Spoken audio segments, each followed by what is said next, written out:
Good morning. Hi, I'm Christy. Welcome to my kitchen, to my homestead. Today is kind of day number 2 for some food preservation that I've been working on this weekend. To kind of recap, if you missed the first videos, I had picked up some turkeys from some wholesale turkeys, and I bought some to do some food preservation with. So that includes making some chicken or turkey noodle soup and doing some freeze drying, and also making some bone broth so I can make turkey stock. And also I'm gonna try making some bouillon in my freeze dryer and see how that turns out. So we're just kind of working through the process today. I'll do a recap for yesterday. Yesterday we made some buns. I roasted the turkey, started the stock, and freeze-dried bananas. So the bananas are probably getting close to done. I'm gonna run downstairs and we'll check them. And if they're done, we'll bring them up and process them. And we'll get another round ready to go into the freeze dryer. My goal today, and I don't know what I'm gonna get through today, but my goal today is to make turkey noodle soup. And I'd like to do that with you. Either do some pressure canning with some stock if there's enough left over I would like to at least do 1 tray of freeze-dried bouillon, but I think I'm just gonna focus on doing soup and maybe do some pressure canning of the stock today. And then the bouillon might be a later video when I do my Christmas turkey. We'll see. Because usually I stuff my Christmas turkey, so that might be a little bit better flavor for the turkey bouillon that I wanted to make in the freeze dryer. So that might be in a later. We'll hash it out as we go. That's what this kitchen, the Homestead kitchen, is all about. You have a plan and you're going this direction, and usually life goes, it makes it challenging for me to kind of get through the day with all of these ambitions, because a lot of the times I start the day and I have more ambition than day, and I get to 10 o'clock at night and I'm thinking, maybe I should have started that, maybe I shouldn't have planned to do all that in one day. So if you're like me, give a thumbs up. Okay, so turkey, we'll do the bananas first. Have some coffee. Cheers.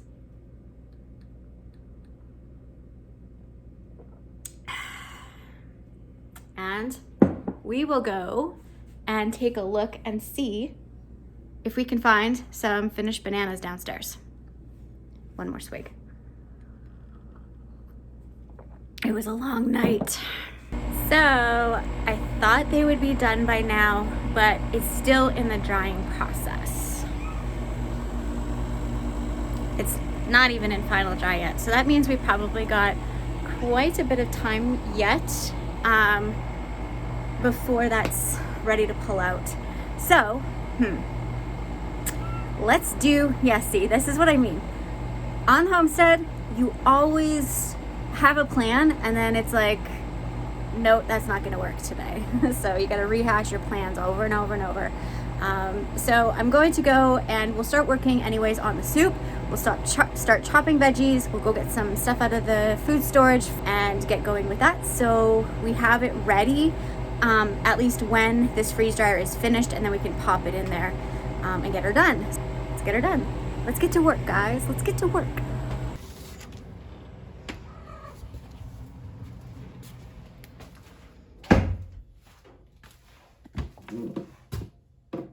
What are you doing? Oh, here are all your friends. Hi, Tom Tom. Is it gonna be a fight here? Hello, can I get by, please? Shoo, move it. Shh, go on. They think they run this place.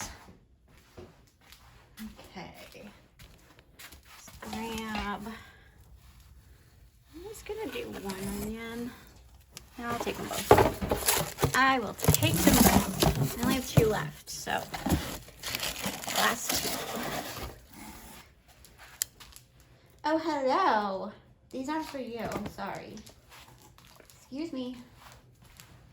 Oh, I gotta clean in here. It's so messy. So messy. Did you make that mess? Huh? Hi, Ned.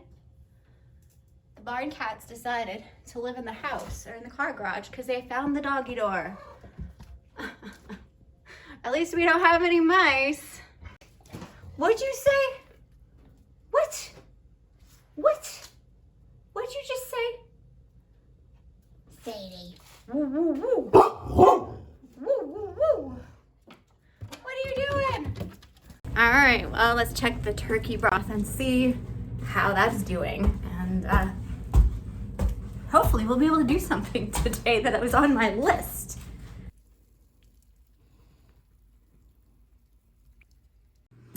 So I'm trying to decide what the best way is to separate all the stuff that's in the roaster from the broth. And I have a fine mesh strainer, so I think I washed my big stock pot, that one, and I think it'll be okay to just separate the broth into, and then I can, if like I don't have to take everything out of there, I can continue to let it roast or cook if I want, cook down if I want. I might actually add some more to it and try to get more out of it, because it's been roasting since yesterday morning, and today it's about 24 hours it's been cooking if we count when I had the turkey in there roasting. So there's a lot of good flavor in there, and I'm sure I can spread it out a little bit, but I really want to make the soup out of, you know, just this stock right now. So I'll just try to, I don't know, we're gonna wing it. There's nothing professional here. This could be very well what not to do tutorial, possibly. I don't know, we'll see. If it turns out, do it my way. If it doesn't, well, now I never ever said that I was a professional cook or a professional at doing any of these things. I am, however, a trophy wife. Participation trophy wife. So I found, these two strainers. I'm thinking like this is the one that I use to do elderberry syrup. It's a fine mesh strainer. And I think it'll be too fine. Broth, I don't know. I think I'm fine with just the regular colander strainer. It's just a metal one that I have here. So I'm gonna try this and see how it goes first. And then if it's getting too clumpy or too much stuff is passing through here, then I'll switch it or I'll restrain it through this.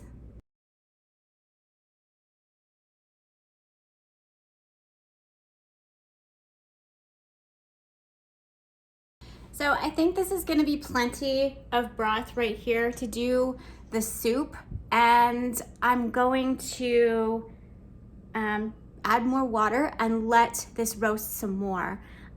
Let the bone broth roast some more because it's really concentrated. It's really nice stock.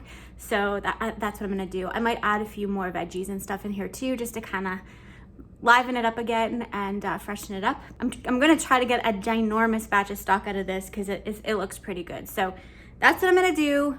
This is just winging it, kind of winging it-esque style homestead cooking. So let's start on the chopping onions and celery and carrots. What I like to do when I'm storing carrots is I like to harvest them out of my garden. And so these ones are harvested out of my garden. I harvested these ones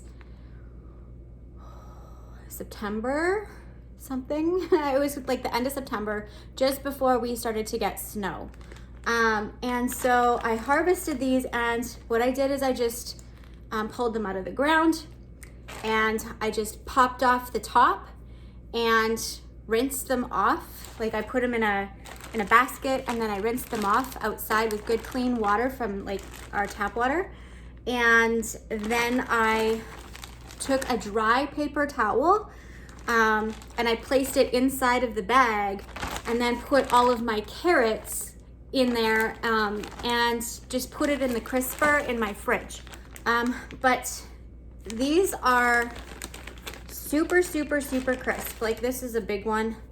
Usually they get soft when they're in the fridge, but when you do it this way, And I didn't scrub them or anything. I just rinsed them off, so they still have a lot of the minerals and all the good things that protect them and keep them healthy, because they think they're dormant. This carrot, if I stuck this carrot in the ground, it would start to grow. It's dormant. It's not harvested. It doesn't realize it's harvested because it had sufficient moisture. It was getting a little bit of light as the fridge would open and close. But look, it's so crisp and juicy. So I'm gonna wash these off. I'm gonna just put them in a strainer and wash them off. And I'm not gonna peel them. I'm just gonna throw them right on, chop them up and right on into the soup.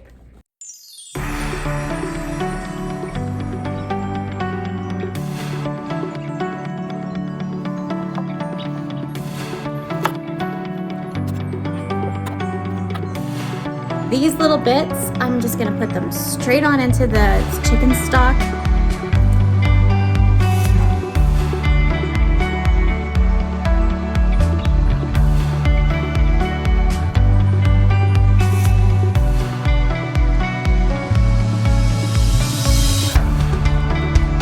I hate cutting onions. I hate it. I hate it so much.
The soup is done, the noodles are good. I think now I just shut it off. I'm gonna let it cool down so that I can put it into the freeze dryer. The broth, I think I'm gonna go grab some of my jars, and I think I'm gonna do some pressure canning. So we'll do that today. We'll do some pressure canning, get some of this turkey stock canned up and on the shelves so that I have some of that preserved for later use. There's a lot of stock there, so it made probably like 5 or 6 rounds of food preservation, whether it's in the freeze dryer or in my pressure canner. So we'll wing it. Either way, we're doing some canning today, and hopefully those bananas don't take too much longer, so we can do some freeze drying as well, so you can see that process. But for now, I'm gonna have some soup and sit down for a minute, and then we'll get to work.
Okay, so the pressure canner is going. A couple things that I wanted to talk to you about with pressure canning.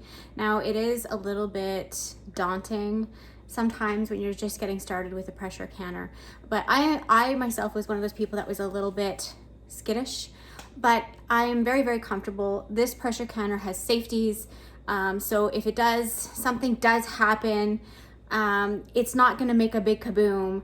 It'll be fine, those kind of things. So you got to just get a good pressure canner. Mine is an All-American and it holds 7 quarts. So I can use this as a pressure canner, or I can use it for water bath canning, which is what I do, because then I can do 2 layers of water bath. But when I do my jars, really, really, really important, put 2 quarts of water in the pressure canner.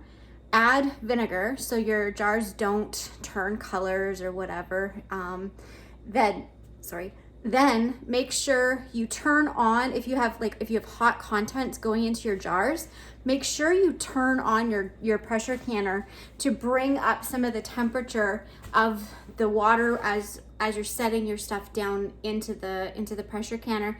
Because if you have stuff that's in a hot jar and you set it down in and the water is cold, it'll break. It'll shatter the glass.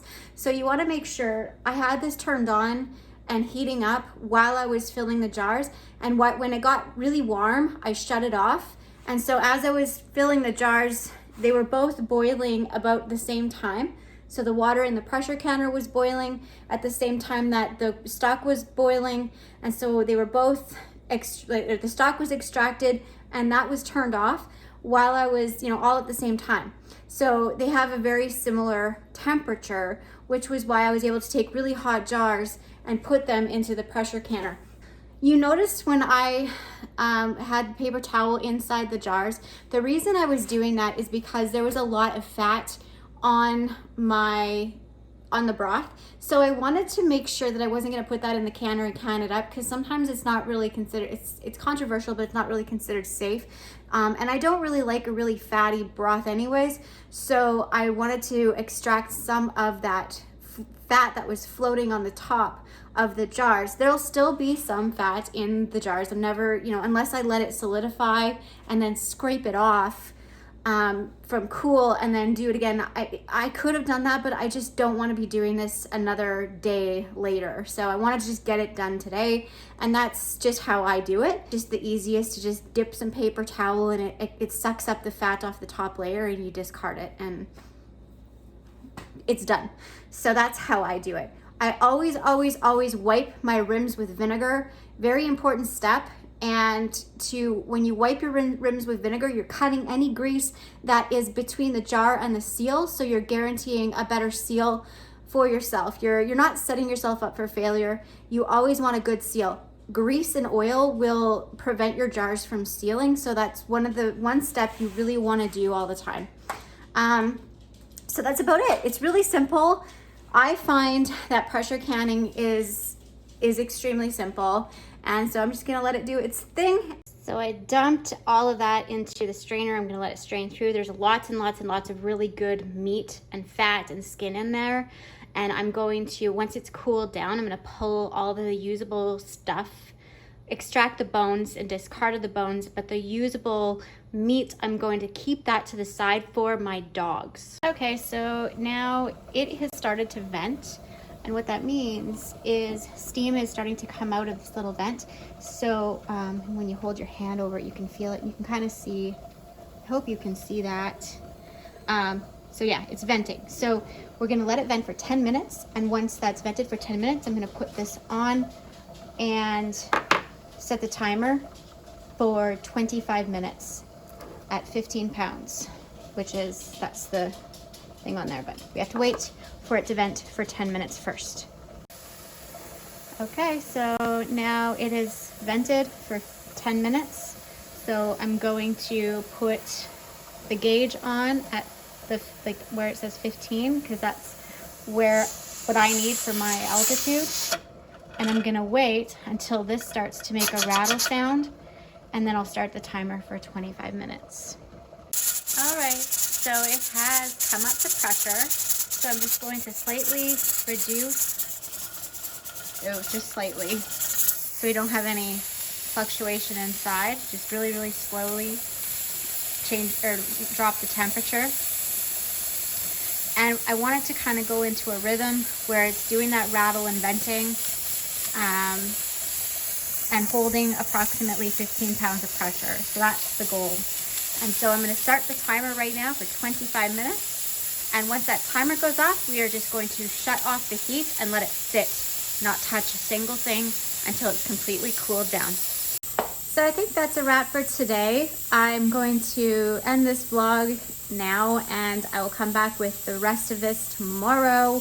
I just checked the bananas and they are about halfway through their final dry, so it'll be late tonight by the time I'm able to package them anyways. So I will have to bring that into another vlog. This is gonna go for a while yet here, another 20 minutes, and then by the time I'm able to pull them out, it'll be tomorrow anyways. So thank you so much for being here. I appreciate you watching, and I hope this inspires you to do some of your own food preservation and home cooking from scratch. Bye for now.